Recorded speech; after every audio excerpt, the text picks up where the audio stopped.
വിളക്കുപാറ കുളഞ്ഞിമുക്കിൽ ചൊവ്വാഴ്ച വൈകുന്നേരമാണ് സംഭവം. ബ്ലോക്ക് പഞ്ചായത്ത് മുൻ അംഗം ജേക്കബ് വളയമ്പള്ളി അടക്കം ആളുകൾ ഉദ്യോഗസ്ഥരെ കയ്യേറ്റം ചെയ്തുവെന്നും അസഭ്യം വിളിച്ചുവെന്നും ജോലി തടസ്സപ്പെടുത്തിയതുമാണ് പരാതി. വനിതാ ജീവനക്കാരിയുടെ കൈ പിടിച്ചു തിരിച്ചതായും ആക്ഷേപമുണ്ട്.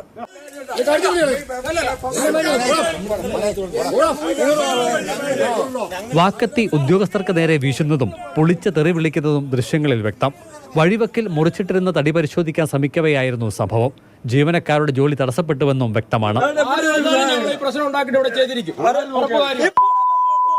ഇത് മരമുറി നിരോധിത മേഖലയിൽ ഇത് അന്വേഷിക്കാൻ ചെന്ന ജീവനക്കാരെ വാക്കത്തി അടക്കം കാണിച്ചുകൊണ്ട് ആക്രമിക്കുകയും വനിതാ ജീവനക്കാരുടെ കൈ അടക്കം പിടിച്ചു തിരിക്കുകയും ചെയ്യുന്ന സാഹചര്യമാണ് ഉണ്ടാകുന്നത്. ഇത്തരത്തിൽ ജീവനക്കാർക്ക് ജോലി ചെയ്യാൻ പറ്റാത്ത, സംരക്ഷണ വിഭാഗം ജീവനക്കാർക്ക്, യൂണിഫോം ജീവനക്കാർക്ക് ജോലി ചെയ്യാൻ പറ്റാത്ത സാഹചര്യമാണുള്ളത്. Section forest officer Suresh, beat forest officer Ammu ഉദയനടക്കം 4 പേർ ചികിത്സ തേടി. പട്ടയഭൂമിയിൽ നട്ടുവളർത്തിയ മരങ്ങളാണ് മുറിച്ചതെന്നും തർക്കം മാത്രമേ ഉണ്ടായിട്ടുള്ളൂവെന്നുമാണ് CPM പ്രാദേശിക നേതൃത്വം വിശദീകരിക്കുന്നത്. പരാതി ലഭിച്ചിരുന്നുവെന്നും ചർച്ചയിലൂടെ പ്രശ്നം പരിഹരിച്ചതിനാൽ കേസെടുത്തിട്ടില്ലെന്നുമാണ് ചിറ്റാർ പോലീസിന്റെ നിലപാട്. എന്നാൽ ഒരു ചർച്ചയും ഉണ്ടായിട്ടില്ലെന്നും പരാതിയിൽ ഉറച്ചു നിൽക്കുകയാണെന്നും വനംവകുപ്പ് ഉദ്യോഗസ്ഥർ അറിയിച്ചു. കേസെടുക്കുന്നതിന് പാർട്ടി പ്രാദേശിക ഘടകം തടസ്സം നിൽക്കുന്നുവെന്ന ആക്ഷേപമാണ് ഇതിലൂടെ ശക്തിപ്പെടുന്നത്. മാതൃഭൂമി ന്യൂസ്, പത്തനംതിട്ട.